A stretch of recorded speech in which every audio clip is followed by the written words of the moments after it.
Good morning, all. Welcome again to the New York City Housing Authority's board meeting.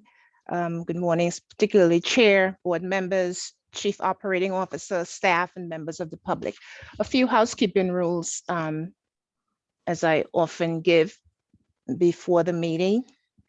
In order to minimize background interference and as a courtesy to your colleagues, please silence all cell phones and other electronic devices and mute all microphones and speakers on your computer, iPad, etc., unless, of course, you're speaking or called upon to speak. Because this is a remote meeting, I'm going to do a roll call. Please respond here. Chair Russ. Here. Member Adams. Here. Member Austin. Here. Member Gavin. Here. Member Gawob. Here. Vice Chair Gonzalez. Member Gonzalez. Please unmute yourself and say here. Member Gonzalez. Hey. Here. Thank you, Member Gonzalez, Vice Chair. Chief Operating Officer Vito. Here. Thank you so much. Chair, there are no members of the public who registered as required in order to provide comments. As such, we may proceed with the regular calendar. The first order of business is to adopt the minutes of the regular meeting of Wednesday, September 15th, 2021. Do I have a motion? Gavin. Moved. Okay, I heard three names. I'll take Gavin. Seconded by? Austin. Thank you. All in favor? Aye. Aye. None opposed. Thank you very much. We will now proceed to the reports or update item on the agenda. And the chair, you'll provide updates on several topics on NYCHA initiatives. Chair. Thank you, Jackie. And good morning to everyone. And thanks for the opportunity. I wanted to update the board on a number of things today because a lot of this is going to be impactful with respect to NYCHA.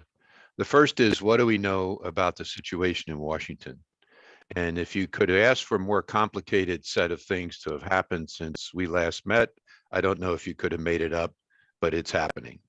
So I'm going to take these in order because they are interconnected. The first thing that's happening is Congress is going to need to act by passing a continuing resolution to prevent the shutdown of the government. And that continuing resolution is projected to go through December 3rd. This is not an unusual practice for them when they have a budget issue, but that's one order of business. These things are separate but connected. The next thing that's supposed to happen is that there was to be a vote in the House on the bipartisan infrastructure bill. This was the one negotiated among the senators on both sides of the aisle. It's $1 trillion. It does not include any funding for housing. It is primarily roads, bridges, rails, tunnels, highways, I think some power line and grid and that kind of thing. The third thing that's looming for Congress is the debt ceiling. It's not clear exactly what's going to happen there, but of course, the debt ceiling has to be raised because it reflects the amount of money that can be borrowed by Treasury and actually impacts borrowing that's already occurring. That allows us to accommodate that. And last but not least is the $3.5 trillion reconciliation bill, which does include money for public housing.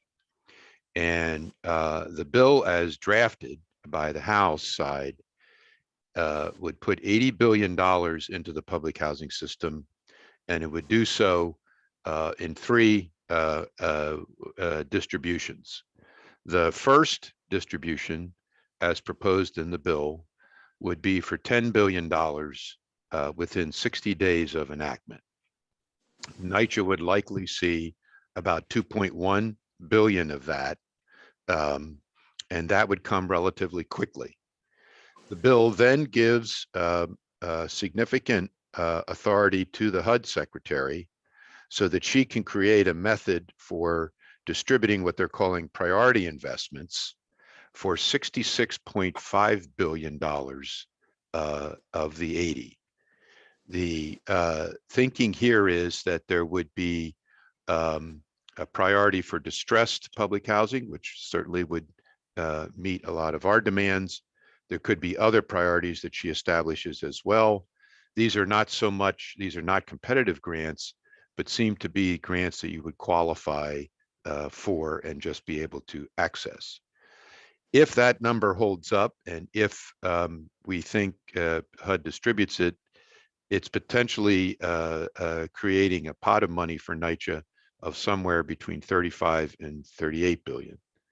The other two tranches are 2.75 billion for competitive grants under choice neighborhood and money for HUD to administer all this.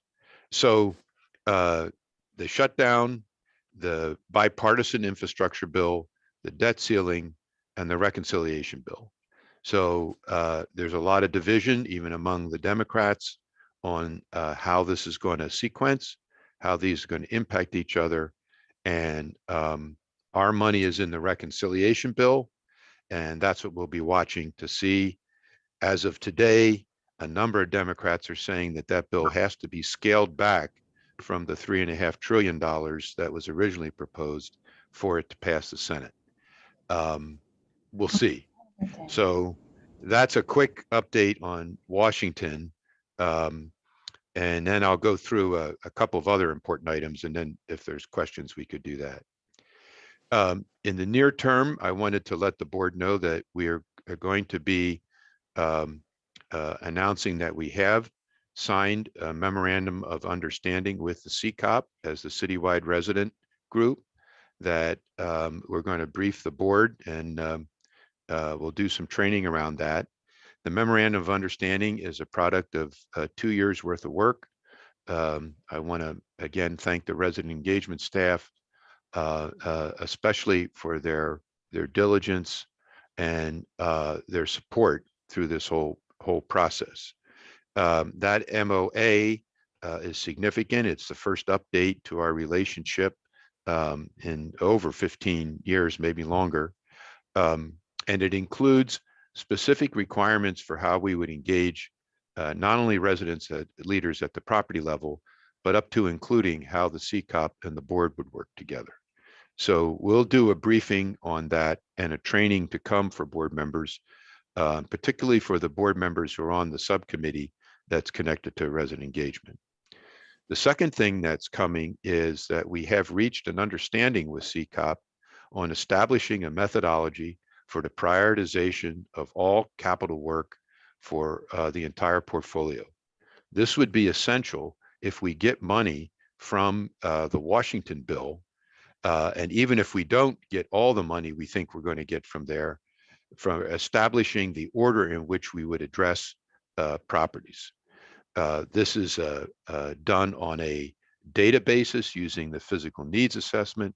It uses the compliance elements that come from the agreement, and it uses the age of the property to determine a ranking system for that. Once that is completed, we will share that with the board and also provide a briefing on that.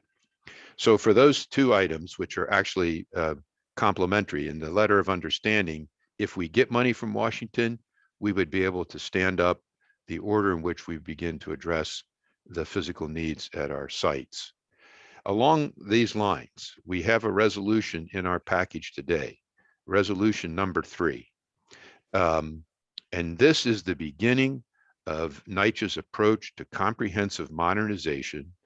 In this case, we have 2 properties that were called out in the city action plan that controls the city investments.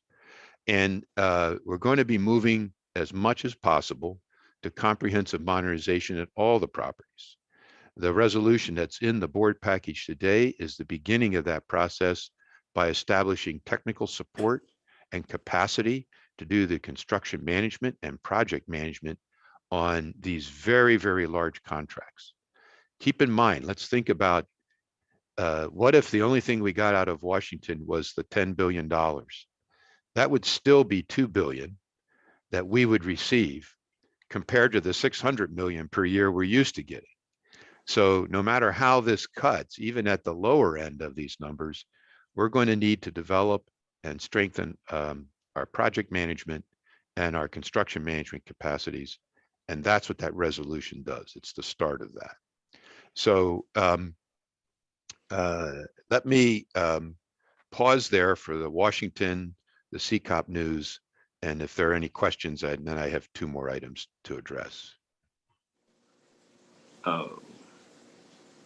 Great. Yeah, Joe. Yeah. So with any amount of money that comes, like you just said at the end of your statement, will be greatly appreciated. So like grocery shopping, when you're waiting for the check to come home, payday, do y'all do something like, well, if we get this, we might spend it like this. If we get this, do you do like a rough draft of what might come to be prepared to move, especially concerning areas of the day-to-day operations where things, yeah, I'm just, I'm saying, do y'all do something like on a blackboard, say, well, we get 2, we'll get this groceries, we won't get the frozen foods. And you know what I'm saying? I'm keeping it simple. Or if we get 5, we'll get the frozen foods and more turkeys. You understand what I'm saying? So you'll do something like that? Yes. If you look at the money, first of all, we want to direct this money to, this is capital funding, and we want to direct it to comprehensively modernizing the buildings. Now, what does that? That means that we address as much or all of the work possible in a building at the same time, including the compliance requirements that we have under the HUD agreement. We will still continue to get operating subsidy and I think also other capital funds. The nice thing about getting the additional money is it would allow us to rethink how we're spending our regular capital appropriations and maybe do some targeting inside that as well, because some of the sites that might queue up at the top would no longer need the regular capital if they're getting the big number. So so we would be, when we know more about the money, we'll likely do a special board briefing on this so that you're fully up to date on how we think this could work. We've been planning for some time, as is noted in resolution number 3, to begin to build the capacity, both internally and externally, to manage jobs at this size. I'm like a broken record. This has never been done. There's no public housing agency. There's never been this much money in the system as is being proposed. HUD has never had to think about spending like this either. So we're gearing up, anticipating something from the DC process, and anything we get from DC for capital is likely to take pressure off both the operating and regular capital we get. So I think we're going to be able to mix and match to get to some of the issues you and I have talked about. Okay, fine. So I think that's likely, because if we're doing comp mod at a property, we have to continue to do the repair work, but at some point the buildings are fixed, and then you're freeing resources because you've got new stuff. So that's all part of the discussion.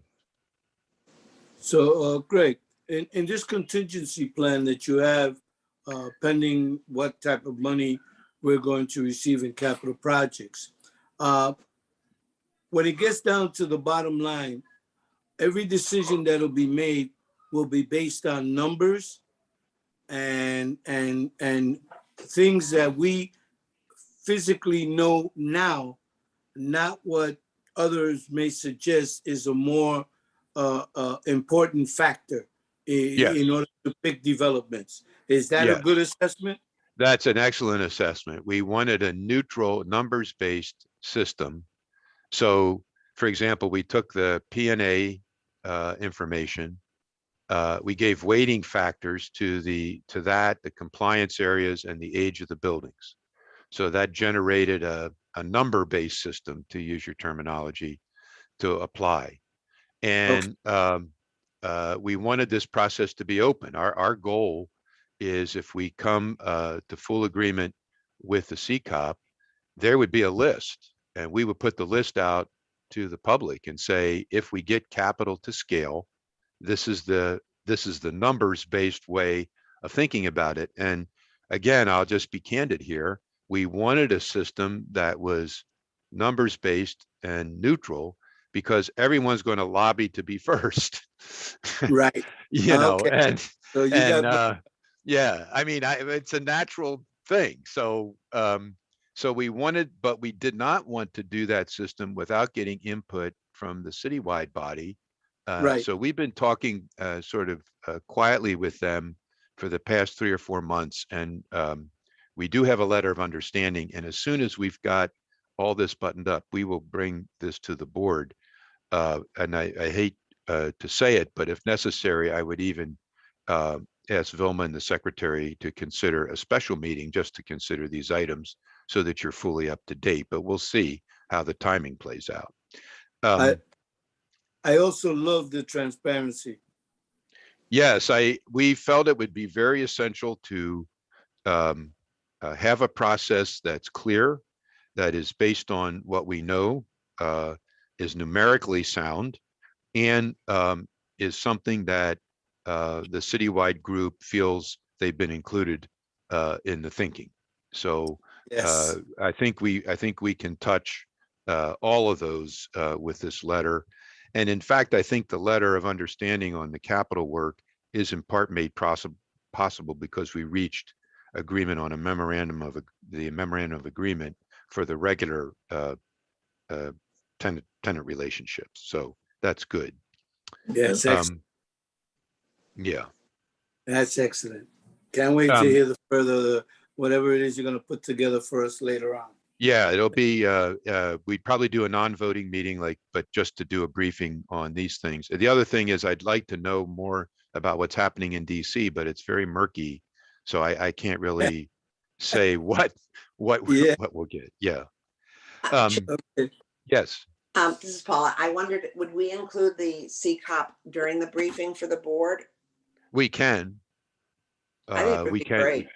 Yeah, we can do that. I mean, the MOA starts to talk about how we reestablish a connection between the board and the CCOP, Yeah. so that would be fine. Couple other things I wanted to mention quickly.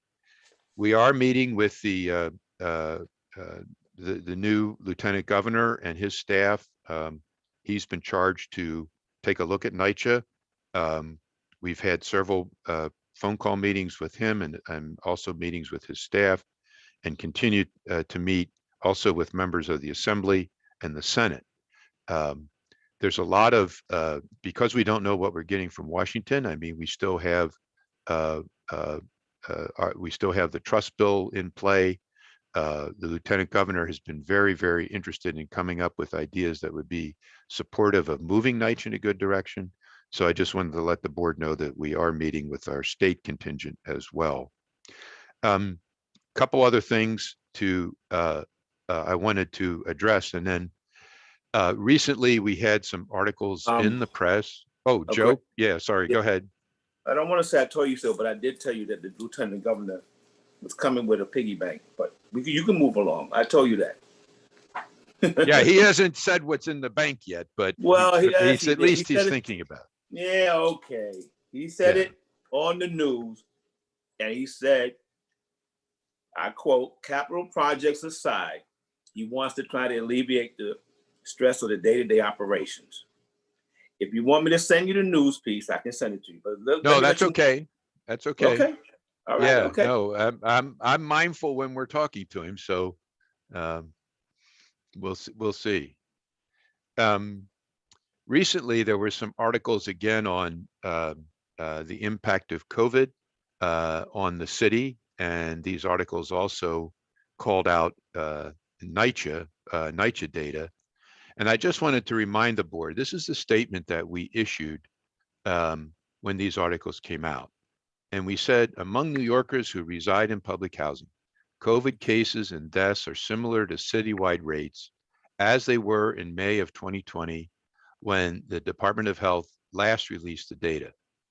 Though the authorized public housing resident population of NYCHA is approximately 4% of the total New York City population, It does not account for unauthorized occupants. From day one, NYCHA has taken critical steps in accordance with Department of Health guidance to ensure our buildings and residents are safe as possible, and will continue to follow that guidance. I think one of the unfortunate things about these articles is that they tend to try and separate out what is a full community of people and families. Obviously, NYCHA sites are very big, but NYCHA sites sit in communities and are part of the city. We think it's very important that we continue to think about what's happening to us, the larger us, that way. We have interest now from some folks at the NYU School of Medicine. They're doing follow-up on data and doing data analysis. I think this could be very valuable as we try to work our capital investments, because maybe we make some capital investments that facilitate having health services or health counseling closer to families who live in our properties. The other thing I think it's useful to remind ourselves is we're not a public health organization. We are a public housing authority that will support public health initiatives, which we did so throughout the pandemic. I mean, we had 75 vaccination sites. We had auxiliary mobile vaccination sites at 15 NYCHA family days. We had thousands and thousands of communications to folks, 220 external meetings. We had 60,000 connections with our most vulnerable citizens, seniors and persons with disability. So I don't want to give any impression that NYCHA is not concerned about the health and well-being of residents, but we do want to make sure that we think about this. This pandemic struck all of the boroughs. It struck the entire country. And I think one of the things for myself that's troubling is to try to see communities divided in a certain way. Yes, we house a lot of families. Yes, a lot of those families are low income. And yes, there's issues in the health system that we're going to have to address. But we think that we're here as a housing authority to support an improved delivery system, if that's possible. And perhaps with these infrastructure bills and the reconciliation bill, we'll get a chance to do that. So I just wanted to be clear that as we get information or we get folks that are interested in doing work with us, we'd be happy to brief the board on any information we get. But in terms of recent statements that focus solely on NYCHA, we just wanted to be clear what our position was. And my Greg, last, yes. is there any conversation concerning maybe with booster shots, like y'all did with the vaccine coming to various complexes? Yeah, I think there. Yeah, I do think there will be. Okay. I think we have a, for older population, there's likely to be outreach on setting that up and figuring out how to get that out. And as soon as we know, we'll distribute that information. Okay. Thank you. Sure. And the last thing I wanted to say was we continue to work with HUD, the Southern District, and the Monitor on the reorganization plans, the transformation plan, as it's called. This continues to be day-to-day, week-to-week work. We have weekly meetings with HUD in Washington on these things. We will have a set of implementation plans later this year, and we'll make sure that we get a full board briefing that updates you on that. Working groups, piloting and testing, and beginning to actually change the way the motor runs is part of what this is about. That's going to continue, and we're going to continue to support those initiatives this year and into next year and beyond. So we continue to do that work. Those are the items I just wanted to lay out for the board this morning, and then that's the end of my report. Thank you, Chair. We will now proceed with the 14 calendar items. I'm going to remind everyone so that we run through these 14 items quickly and efficiently to keep your microphones, etc., on mute. And I am going to enlist the assistance of the co-host to mute participants as may be necessary. Thank you. Item 1, Patty. Good morning, everyone. My name is Patty Bayros, and I'm the CIO at the New York City Housing Authority. Thanks very much for your time today. I'll be presenting item number 1 for your consideration, which is a request to ratify a contract for Celco Partnership DBA Verizon Wireless for wireless and cellular devices and usage for the period of June 10th, 2021 through June 9th, 2026. As I presented to the board last year, NYCHA entered into an agreement with Verizon Wireless through the OGS contract through the state for an amount not to exceed $16 million. And at that time, I explained that we would be pursuing the ability to participate in the master services agreement with Verizon Wireless that is held by the Department of Information Technology and Telecommunications, or DOIT. This new agreement with Verizon Wireless through DOIT's MSA for an amount not to exceed $15 million will replace the former contract held by NYCHA, which was procured again through OGS. Leveraging this MSA through DOIT will afford the authority a number of valuable benefits, including an initial one-time credit of approximately $800,000 to $1 million to be received within 60 days of the conclusion of the promotional period, which ended on August 9th, 2021. Other benefits include the ability to immediately take advantage of any new products or services that are added to DOIT's MSA, better international plans, ability to purchase tablets and certain Apple equipment at discounted prices, as well as other benefits. While this transfer will add value for NYCHA financially, we continue to pursue a similar not to exceed agreement with T-Mobile in order to promote and increase competition in this space. As soon as that participation agreement is finalized, I'll be coming back to the board for approval to begin leveraging T-Mobile devices and service plans as well. I'm happy to take any questions. I just have a what if or a into the future type question. When you look out for all these things, when you're looking for all these things that deal with our computer systems and how they interact and what kind of a relationship that will have with not only the people that operate them, but people that may have to tie into it. You're constantly looking to see if we could improve on those so that not only the NYCHA people have access to it, but people sort of like myself. I mean, when I say NYCHA people, I mean the actual people that do the everyday groundwork, as opposed to dinosaurs like myself, who may have to go in and look at something at that type of feature. So do you look into, when you make your decisions, you look into options like that? So I'm not sure I completely understand your question, but if you mean for board members or for residents or general public to have services to be able to see what's happening at NYCHA through dashboards or the self-service portal or something like that, certainly we're always looking at ways to enhance that. And we look at that as part of the overall enterprise strategy for technology. In terms of personal devices, that's a separate conversation. But in terms of NYCHA systems, absolutely, where they are available to the public, not only are we looking at improving them and optimizing them, but with considering cybersecurity and all of that. So yes, that's definitely part of our consideration. Okay, that's good. I will address you with something in the future, not right now, in order to save time. Thank you. Thank you, Board Member Gonzalez. Patty? Yes. It's Adams. Good morning. Hi, Board Member Adams.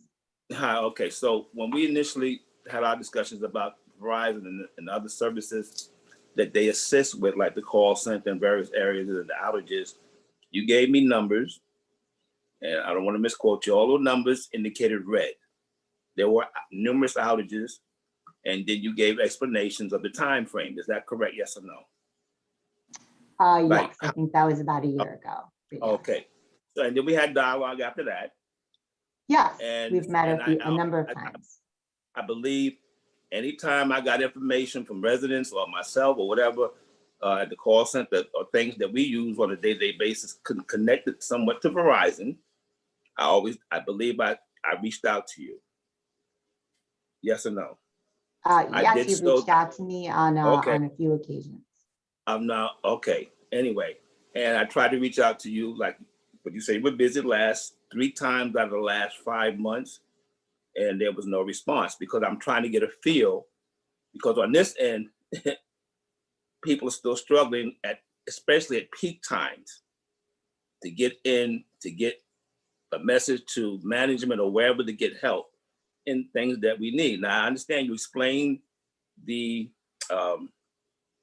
outages and time frame and how long, but you have to understand if there's a broken window, cold air coming in and water to ankles, 5 minutes is a long time. 10 minutes is an eternity.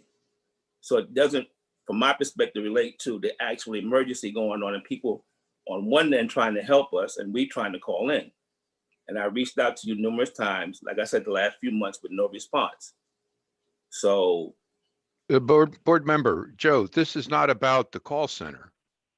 I know, but it was the outages. She gave me the numbers. But if you have outage issues, we'd be glad to talk about that. But this resolution is not about the call center. It's about the terms of our cell plans, equipment, both on the Verizon side and potentially if we have a second vendor as well. So this is about providing us with service as an institution, but it's not about the connections to the call center. Well, that's not what me and Patty engaged in the conversations over the last year. Board Member Adams, as I mentioned last week, I looked. I have responded to everything that I'm aware of. We've met with you a few times. I agree with Chairman Russ. This is about the cellular plans, but I'm always happy to discuss any outages. As I mentioned, with the call center, we've shifted all of our maintenance work to off hours. If we have specific examples of where you have specific incidents, we always look into it. And as far as I understand, we do get back to you when we have any examples and we do research it. But I'm more than happy to have a follow-up conversation on specific outages and go through them with metrics. But this agenda item is around the wireless. And if you have concerns about wireless agreements, certainly we can talk about that as well. But I'm not gonna dance with this anymore. This particular vendor, we went back and forth over the last year. So I have my opinion. I know what we talked about. I know what you told me. I know what you gave me. And this particular vendor in particular, their service has just not been good. And you did connect it to various aspects that we use at the management office, processing some of my paperwork. At that kiosk thing was, yeah. I'm not gonna go through it anymore. I'll just leave it alone. And I know what we discussed over the last year and a half, and that's it. I'm not gonna, do that. Okay, it's okay. It's fine. Thank you, Member Adams. Are there any questions from any other board members on this particular item? Thank you so much. Thanks, Patty. Item 2, Lakeisha. Good morning, Chair, board members, Chief Operating Officer, Secretary, and colleagues. I am Lakeisha Miller, NYCHA's Executive Vice President for Lease Housing. I'm also accompanied by Dia Barnes, Lease Housing Senior Project Manager, who can assist with questions. Today, I am presenting item number 21-9, 29-2, requesting authorization to enter into an agreement with Guidehouse for consulting services. Commencing on October 13th, 2021, and continuing through October 12th, 2025, or commencing on such other date as may be determined by the Chief Procurement Officer or myself for 4 years thereafter, which includes an initial 1-year term and 6 consecutive 6-month renewal options to be renewed automatically unless the authority at its sole discretion provides written notice of its intent not to renew prior to the expiration of the expiring term. This request for services would represent Lease Housing's efforts to assure that its processes and practices are efficient and are fully aligned with the authority's blueprint for change. If authorized, Guidehouse shall deliver an organizational assessment of Lease Housing and recommendations for Lease Housing's future state, a review and assessment of current Lease Housing policies and procedures, and creation of new policies and procedures, communication documents for any organizational, operational, and/or policy-related changes, and lastly, as needed, general consulting and project management support services to implement the organizational assessment, policies and procedures, and communication documents. Are there any questions? Lakeisha, it's Greg. I just want the other board members to know that our voucher program is considered a high performer program by HUD. So what we see this consulting doing is keeping us at that level and making sure that we're getting into our processing structures, streamlining those when we can do that, and keeping our capacity to make changes. And one of the things I didn't mention earlier is there are hundreds of thousands of new vouchers proposed in the reconciliation bill as well. So we just thought it would be better to have someone on board to give us this analysis, get us in shape, make sure we're structured the way we need to be structured. And doing that, knowing that we have a program that's recognized as high performer. Thank you. Thank you. If there are no additional questions, thank you, Lakeisha. Thank you, Chair. We'll move on to item 3, Sean. Thank you, Madam Secretary. Good morning, board members. My name is Sean Mavani. I'm a senior advisor for special projects in the chair's office.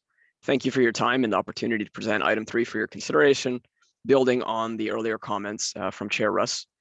This resolution requests the board to authorize entry into an IDIQ contract for program management services with the selected vendor, AECOM USA Incorporated.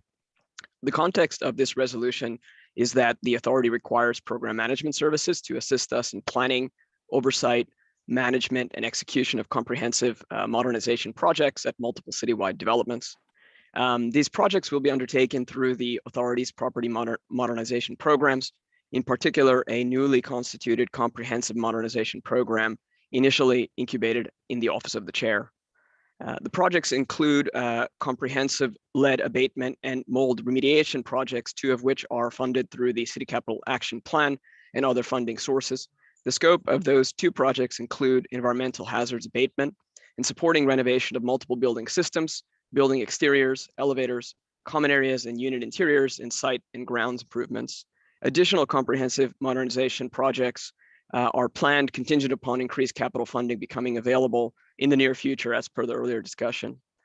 As Chair Russ highlighted, these are very large, complex projects with which the authority has limited experience. Our most similar kind of recent projects were undertaken in the Sandy recovery and resilience work. For these comprehensive modernization projects, we may also be utilizing project delivery and procurement methods like design build, with which we have some recent experience in the last couple of years. The program management services are therefore critical and include full and partial management of these projects, technical assistance, or staff augmentation services. Finally, just moving to the specific contractor and terms of the contract, the vendor AECOM USA Incorporated is a non-minority enterprise. The vendor was selected through an RFP process and based on evaluation of technical and cost criteria for 4 responsive bidders. The contract has a 5-year term. It's an indefinite delivery, indefinite quantity, or IDIQ contract with a minimum $10 million of services to be ordered by the authority to the contractor. And a not to exceed amount of $150 million is recommended. This is based on the initial 2 projects that are already funded, additional capacity for 5 projects that would be taken forward contingent upon securing additional capital funds, and $5 million of capacity for additional staff augmentation and technical assistance services. Thank you for the opportunity to present, and may I answer any of your questions? I just had that same one, and maybe I don't know. I'm asking the right question or how I'm asking the right question. But what was the catalyst that made you guys go out and put in that number of vendors to look at the project and come in and bid for it?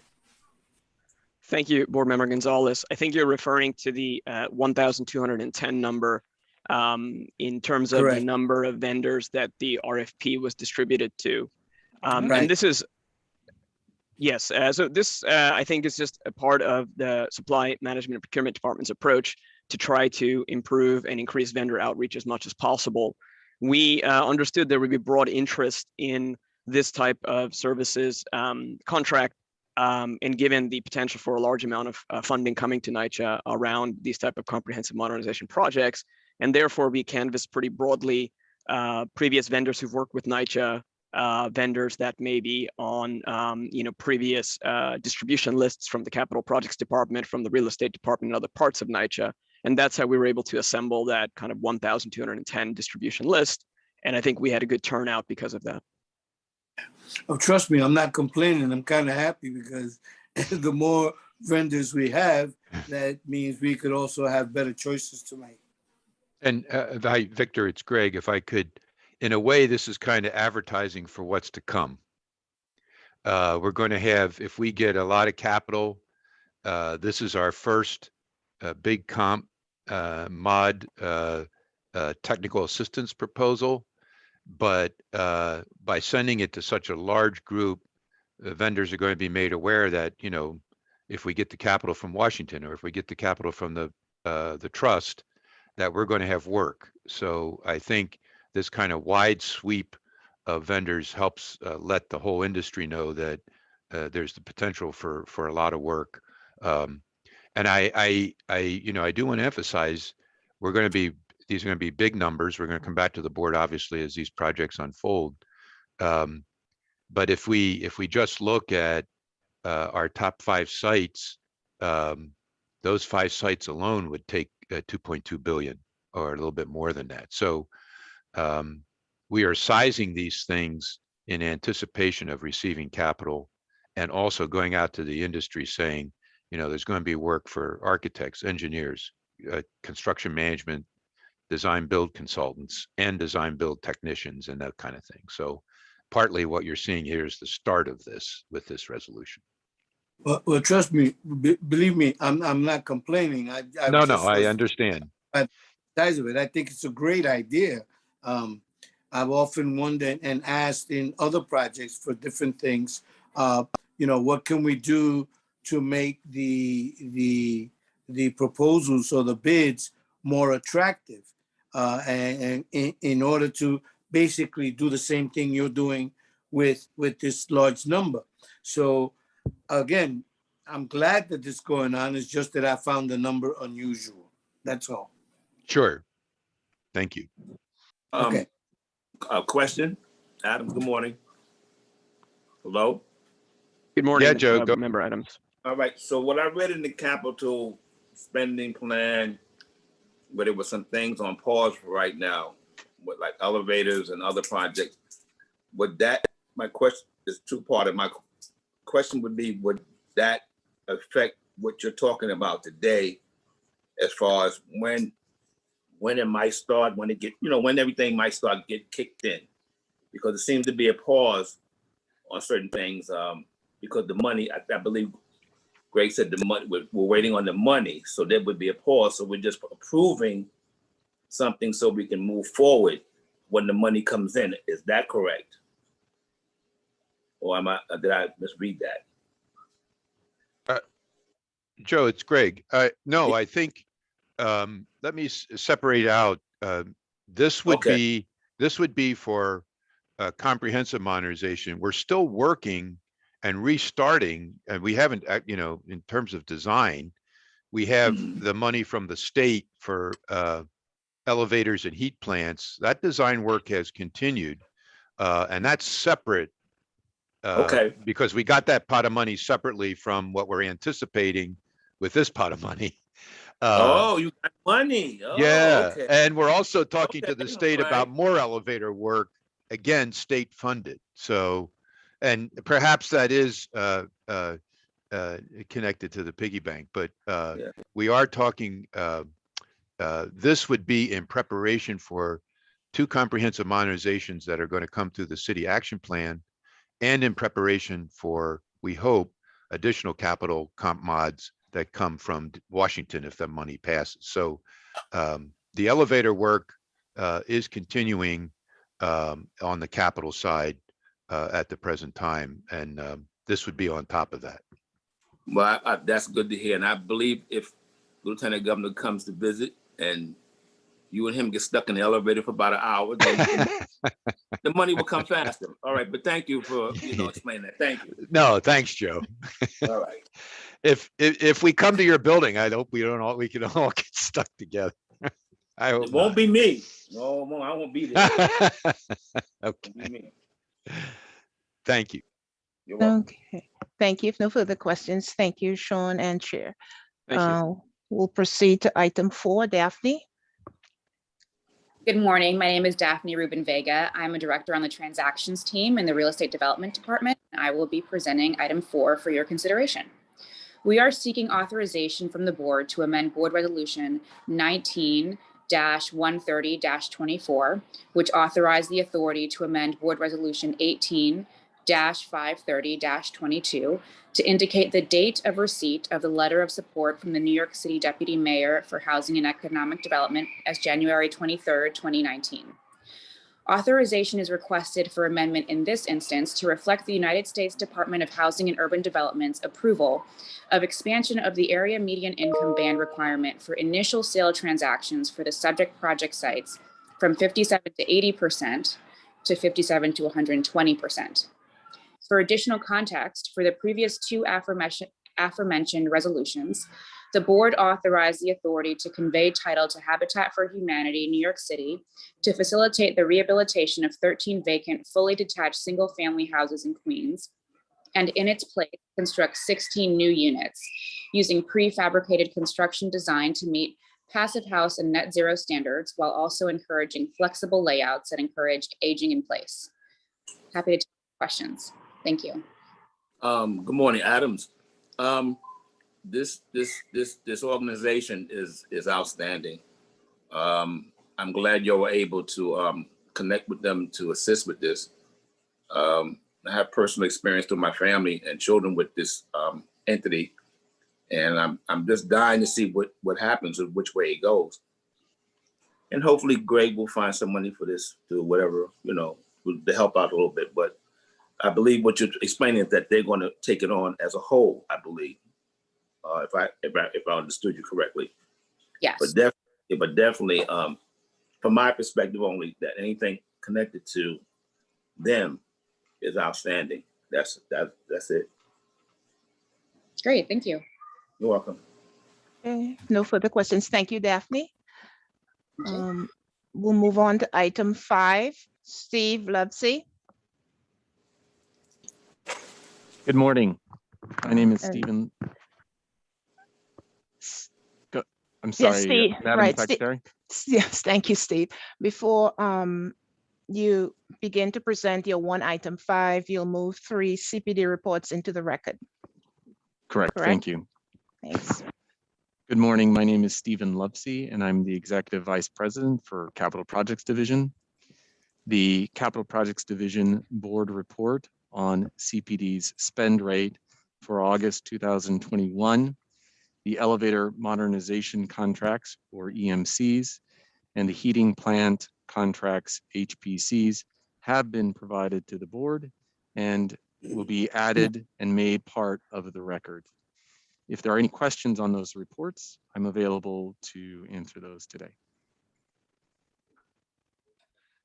Okay. No. If there are no questions on those reports, I will move on to board item number 5 for your consideration. Yes. Capital Projects Division seeks authorization to reject all bids for the IDIQ, or Infinite Delivery, Infinite Quantity for Job Order contracts for the environmental hazard remediation at various developments citywide. On April 2021, Capital Projects Division competed a bid at 9 IDIQ job order contracts to address work across the CPD portfolio. These IDIQ job contractors were primarily prepared by the Gordian Group and Capital Projects Division, and they were drafted in anticipation of the expected capital work. The maximum number of IDIQ job order contracts that can be awarded to a single bidder is 2 within the series of contracts. Of the 5 IDIQ job order contracts that we are going to be putting out for environmental hazard remediation, there were 2 bidders, New York Environmental Systems, Inc. and Marvel Construction Corporation. Capital is anticipating to award both of these contractors 2 contracts in the series of contracts that we have put out. And because of that, we're requesting the rejection of all bids for the RFQ number 202847 and 202844. If there are no questions, that concludes. Steve, no, I'm sorry, Yes. Steve, it's great. So Yes, Greg. we're rejecting, but then we're also awarding as well? So we are not awarding at this board meeting. Okay, okay. We will be awarding at a later board meeting. The rejection process is quicker than, yes. Right, okay. So we're going to come back with firms that we think can do the work. Yes, those exact same firms. We anticipate to award 2 contracts to each of them, and we hope that that will be at the next board meeting. Okay, thank you. Okay, thank you, Steve. Thank you very much for your time. And before we move on to items 6 and 7 with Anne Marie, I just want to let the record reflect that the board approved temporary suspension of prerequisite authority approval for CPD's elevator modernization contracts, also known as EMCs, and heating plant contracts, also known as HPCs, and CPD's spend update for August 2021 are hereby incorporated into and made a part of this record. Thank you, and we'll move on to items 6 and 7. Anne Marie. Great, thank you. Good morning. I am Anne Marie Flatley, the Senior Vice President for Performance Management and Analytics. This resolution seeks authorization to submit an amendment to the authority's fiscal year 2021 annual PHA plan. The amendment to the fiscal year 2021 annual PHA plan includes the following: the fiscal year 2021 capital fund annual statement, performance and evaluation report, and the 5-year capital plan. These documents were released for public review in order to comply with the federal regulations 24 CFR section 905.300, which require that these documents be reviewed by the Resident Advisory Board and a public hearing be conducted. This resolution also seeks authorization to submit the certification of compliance with the PHA plans and related regulations to the U.S. Department of Housing and Urban Development in accordance with Section 511 of the Quality Housing and Work Responsibility Act of 1998. The certification that will be executed includes 4 notations, which I would like to state for the record. Notation number 1. Currently, NYCHA is not in compliance with a number of federal regulations and is working to assess the extent of noncompliance. On January 31st, 2019, NYCHA and the Secretary of HUD signed an agreement to address a finding by the Secretary of substantial default by NYCHA and to resolve claims brought by the United States. The agreement established a framework by which NYCHA will continue to evaluate and progress towards compliance with federal requirements. Please see the fiscal year 2022 annual PHA plan for information on the progress made to date towards compliance with the federal requirements. An independent monitor is in place with access to NYCHA information and personnel and has issued and will continue to issue quarterly reports on NYCHA's compliance with the agreement. Additionally, on January 31st and July 31st, 2021, NYCHA submitted reports pursuant to HUD Agreement Exhibit A, paragraph 30B, on compliance efforts and compliance shortfalls with the lead safe housing rule and EPA lead regulations. Notation number 2. NYCHA's central offices were closed to visitors until the COVID-19 restrictions were lifted on June 24th, 2021. Despite NYCHA's office being closed, the draft significant amendment to the 2021 annual PHA plan and all information relevant to the public hearing were available for review and download on NYCHA's website. Residents and members of the public interested in viewing the supporting documents were instructed to send an email to the annual plan email box or call the annual plan telephone number to receive assistance. Notation number 3. In 2020, NYCHA Compliance, in coordination with other NYCHA departments, conducted a review of NYCHA's compliance with certain regulations pertaining to Section 504. NYCHA Compliance identified compliance process gaps and is working with relevant NYCHA departments to remedy those gaps and assess the extent of any noncompliance. Notation number 4. In 2019, NYCHA reported that it is not in compliance with the obligation to provide the required timely submission of data to HUD's 558 PIC IMS module. NYCHA continues monitoring the timeliness of its submissions and working toward compliance with the applicable requirements. For the past year, submission rates have ranged from 81% to 92%. The signed certification, along with the final amendment and board resolution, will be electronically submitted to HUD's field office by October 18th, 2021. And with that, I open it up to questions. This is Paula Gavin. Not a question as much as a comment about the communications, item number 2, and the importance that we put on that in light of the concerns expressed at the annual meeting about communications of the plan. So I just wanted to recognize that you addressed that in number 2. Great, thank you. Yes. Okay, and you may proceed. To number 7, great. Yes. I'll just scan my screen. For item number 7, this resolution seeks authorization to submit the authority's fiscal year 2022 annual PHA plan. The 2022 annual plan includes the new packed RAD sites, including Wilson Consolidation, Stuyvesant Gardens, Sac Wern, Classen Point Gardens, Fulton, and Chelsea Elliott. This resolution also seeks authorization to submit the certification of compliance with the PHA plans and related regulations to the U.S. Department of Housing and Urban Development in accordance with Section 511 of the Quality Housing and Work Responsibility Act of 1998. The certification that will be executed includes the same 4 notations which are just previously stated for item number 6. This signed certification, along with the annual PHA plan and board resolution, will be electronically submitted to HUD's field office by October 18th, 2021. Thank you. Oh. Member Adams. I believe I want to make sure I'm asking the right question on the right. This particular number 7 would that be under the guidance of the construction area as of the agency?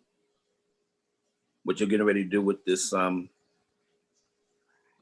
particular resolution? Do I have? So item number 6, the previous one specifically covered the cap.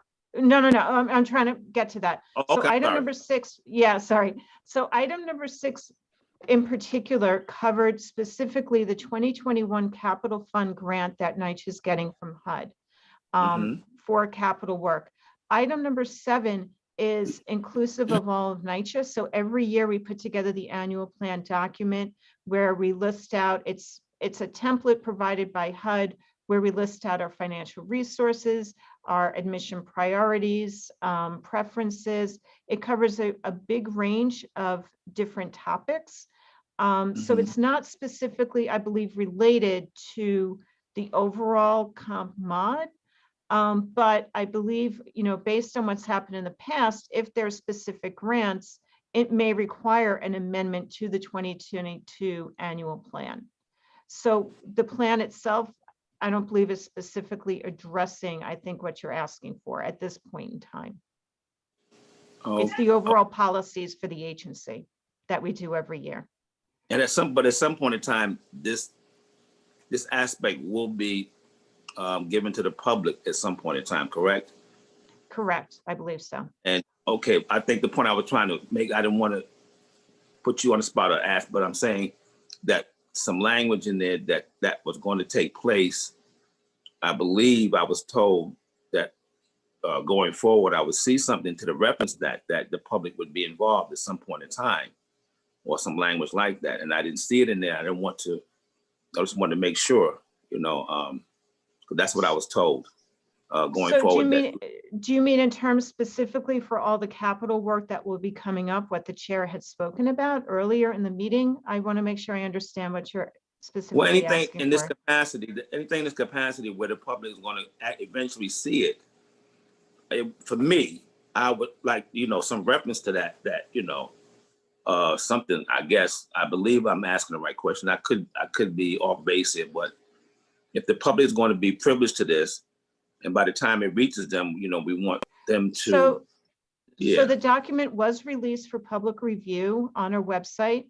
We also had NYCHA's General Services Department make several hundred copies of both the amendment as well as the annual plan.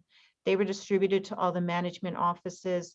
All the resident association presidents received copies of both documents. And Okay. we did hold a public hearing on it virtually. And we had over 300 people attend virtually, which was great because when we hold it, you know, in, you know, the various auditoriums, especially in the summertime, it can be difficult for people to get to. Yeah, I mean, it's been really great holding things virtually. And I think going forward, what we'll probably do is find a way to do both, you know, have it live in person, as well as have a virtual component where people can submit online. I have been in discussions with various staff members about trying to take this process and work with, you know, with the new MOU. You know, I think there's going to be a lot of new energy now around the CCOP and about resident engagement, and to look for next year to bring this out more to the boroughs, to really get feedback directly from the residents. I mean, it's been so challenging over this past year and a half, but it's exciting, all the things going on now with Washington and with the transformation plan to, you know, really bring that together. Okay, well, the chairman said don't get excited about Washington yet, but go ahead. I have hope. I have hope. But you know, if it's just a sentence or something the same with, you know, condensed to what you just explained, that it went out to, you know, it would be just helpful for me, someone like myself, because I live, just to see that this was done or going to be done would be very helpful.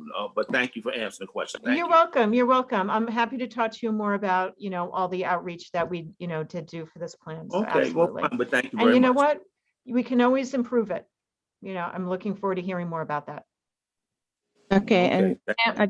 I just want to add that all of this information is in pages 3 through 8 of the item, the actual resolution, and the briefing that the board also received.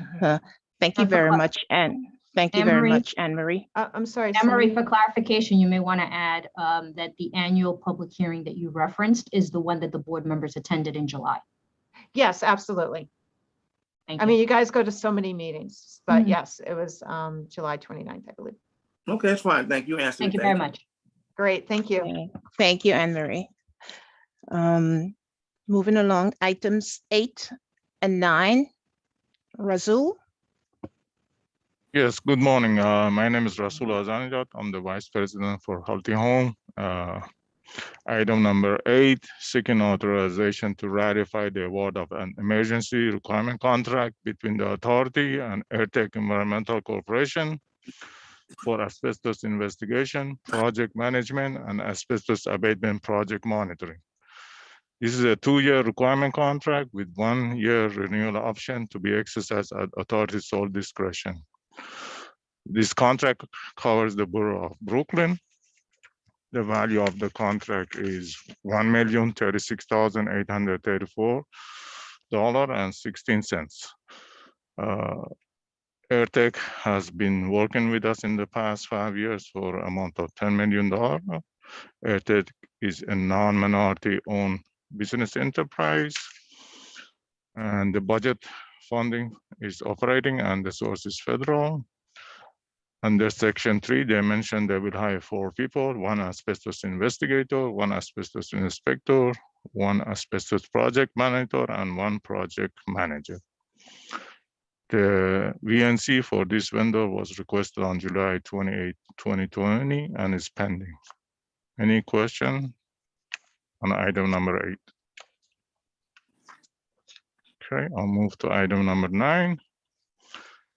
Item number seeking authorization to ratify the award of an emergency requirement contract between the authority and Chem Consulting Corporation for asbestos investigation, project management, and asbestos abatement project monitoring. This is a 2-year requirement contract with 1-year renewal option to be exercised at sole authority, sole discretion. Again, this contract only covers the borough of Manhattan. The value of this contract is $1,062,909.96. Chem has provided in past 3 years about $4.3 million worth of work services. Chem is a non-minority owned business enterprise. The funding is operating and the source is federal. Under section 3, they mentioned they will hire 2 laboratory technicians and 2 asbestos investigators. The VNC on this vendor is dated December 4, 2020, and was vetted by Vendor Integrity and Supply Diversity Department. And it was extended by IG office up to July 28, 2021. Any question on item number 9? Thank you. Thank you. If no questions, thank you, Razul. We'll move on to, I just want to correct for the record that the validity of the VNC for CAM was actually extended through September 30, 2021 in order to facilitate board approval today. We'll move on to items 10 through 12. Marvin. Thank you, Madam Secretary. Good morning, Chairman Russ, board members, Chief Operating Officer, and others gathered here. My name is Marvin Walton. I am the Vice President for Public Housing Operations for the Borough of Manhattan. I have the pleasure of representing the Operations Division this morning and will be presenting 3 items for consideration. Item number 10 seeks authorization to award a requirement contract in an amount not to exceed $3,521,458.90 to the lowest responsive and responsible bidder, Hertz Electric Limited Liability Company. This will be a 2-year requirement contract and provides for a 1-year renewal option. The requirement contracts provide for repair and/or replacement of exterior lighting fixtures for developments throughout the authority grounds within the Manhattan Borough. The vendor has committed to 8 Section 3 hires for this contract. Are there any questions? Proceed, Marvin. Item 11 seeks authorization to approve a contract capacity increase in an amount not to exceed $1.5 million to this indefinite delivery, indefinite quantity contract awarded to Mount Olympus for the maintenance painting of apartments as well as interior and exterior public spaces, which was previously authorized by Board Resolution 19-7, 31 through 30 for an initial 2-year term with 1-year renewal. The contract provides for painting, maintenance painting citywide. The vendor has committed to 3 Section 3 hires for this contract. Are there any questions? You may proceed. Item 12 seeks authorization to approve a contract capacity increase in an amount not to exceed $3 million to the agreement with Building Maintenance Associates, Inc. for property management services for Bronx Property Management Area BX1. This contract was previously authorized by Board Resolution 18-6, 27-21 for a 5-year term and includes 1 2-year renewal option. This contract provides for property management services to 8 NYCHA developments located in Bronx. The vendor commits to 6 Section 3 hires for this contract. Are there any questions? Okay, Paula? Yes, I just wanted to thank you for sending the information on the relatively large number of scatter sites that we have used external property management, and as was reported successfully. So thank you for that. Since this was the first time I had seen, or we had seen, the external property management. So it seems like a system that's working for us on scatter sites. Yes, thank you. Thank you. Thank you, Paula. Thank you, Marvin. You're welcome. Okay. And items 13 and 14, Eva. Good morning, board members. My name is Eva Trimble, Executive Vice President for Strategy and Innovation, and I'm here this morning to present items 13 and 14 for your approval. These items seek authorization to approve the chair's appointment of board member Magali D. Austin as a member of the Resident and Community Affairs Committee and the Operations, Compliance, and Capital Committee. The role of the chair and the full board is to set policy and provide oversight over the organization. In order to facilitate that function, at the April 28, 2021 board meeting, NYCHA's bylaws were amended and the following committees were established and respective charters adopted. Standing committees, Audit and Finance Committee, Resident and Community Affairs Committee, and special committees, Operation, Compliance, and Capital Committee, and Governance Committee. Additionally, as we proceed with operationalizing these committees, at the June 30th, 2021 meeting, the board approved the chair's appointment of board members to those committees. Consistent with the respective charters, NYCHA's chair may annually appoint the board members to serve on the committees with the approval of the majority of the board. Beginning in January 2022, the board will vote to authorize the chair's committee appointments with annual terms based on a calendar year, January through December. Therefore, the terms of the aforementioned committee appointments, which are subject to the resolutions of this calendar, will be effective September 29th, 2021 through December 31st, 2021. Board member Magali D. Austin was recently appointed to the NYCHA board. Therefore, these two resolutions are requesting authorization to approve the chair's appointment of Magali D. Austin as a member of the Resident and Community Affairs Committee and Operations, Compliance, and Capital Committee, respectively. Thank you so much, and I'm happy to answer any questions. And welcome aboard. There are no questions. Thank you, Eva. Thank you. Okay. Chair, 14 items were presented for board approval. May I have a motion to approve the 14 items? So moved, Victor Gonzalez. Seconded. Second, Matt. Thank you. All in favor? Aye. And none opposed. Thank you. Madam Secretary? Member Adams? Yeah, I was muted. I was trying to get through to you. I'll be abstaining my vote on item 1. Okay. Thank Item you. 1. All right.